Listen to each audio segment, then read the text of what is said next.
One thing that has always frustrated me is when an anime I like only gets one season. The story is not finished, but I like it and I want to know more.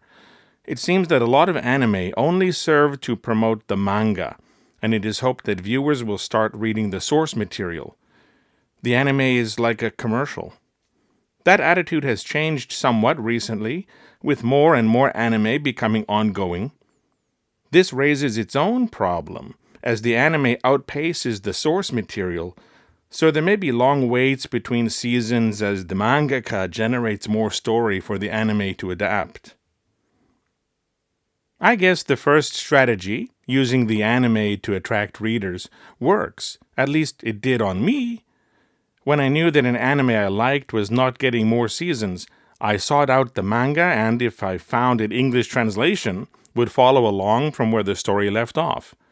This video is about one of those anime, one which made a big impact on me. That anime is Hitori Bocchi no Marumaru Seikatsu. Bocchi Hitori's Blank Life, or The Blank Life of Being Alone. Sorry to interrupt the video, but I have a favor to ask. If you like this video, please let me know by hitting the thumbs up button. If you have a comment, I'd love to read it. If you know someone who might enjoy watching this video, feel free to share it with anyone you like.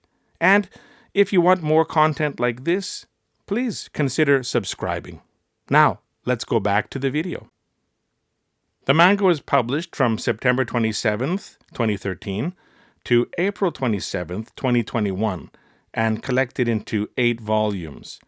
An anime adaptation was broadcast from April to June in 2019. This adaptation was produced by C2C Studio, which recently produced Shangri-La Frontier. Hitori Bocchi tells the story of Bocchi Hitori. Read in Japanese, family name first, given name last, as Hitori Bocchi. Her name literally means all alone.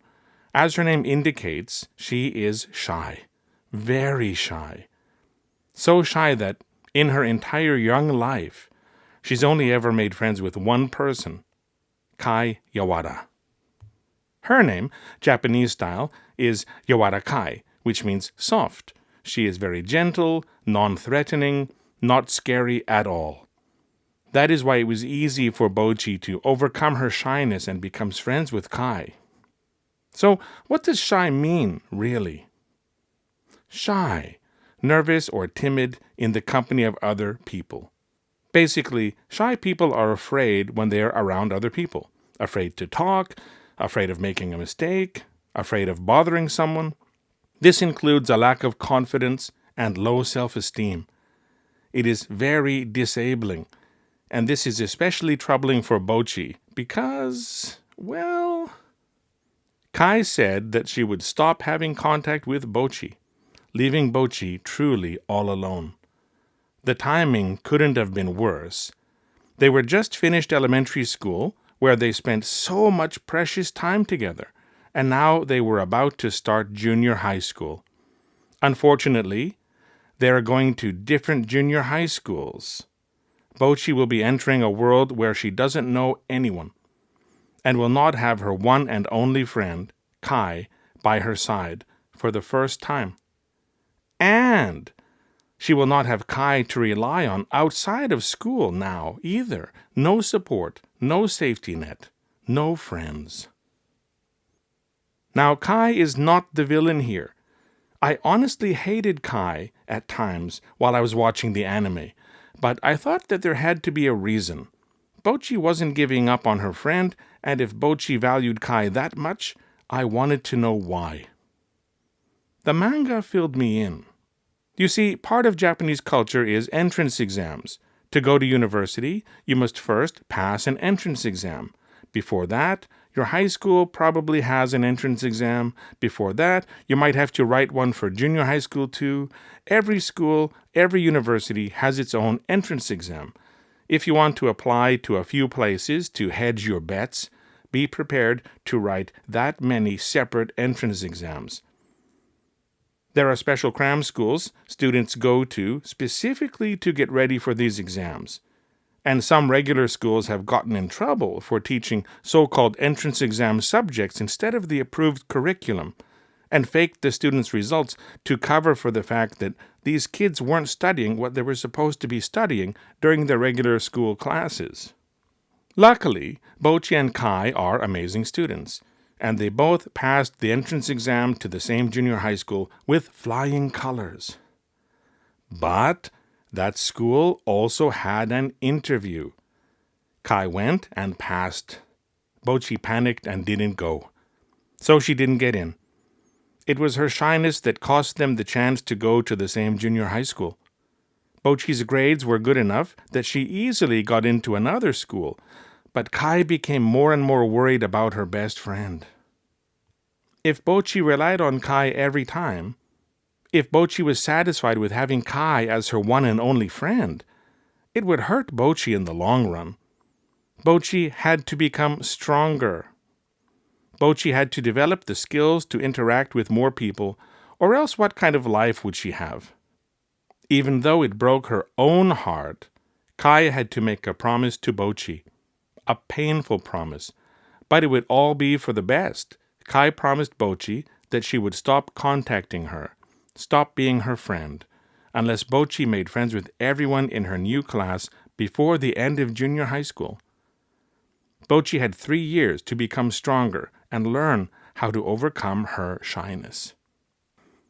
I learned this in the manga, and I don't hate Kai anymore, not at all. The manga showed me how much this decision hurt Kai, how much Kai didn't want to do it. But sometimes friends have to show some tough love. They have to give it to you straight, even if it hurts you both. That is what friends do. The only season of this anime covers the entirety of the first year of junior high school. Bocchi has prepared a notebook with crazy plans to achieve her goal.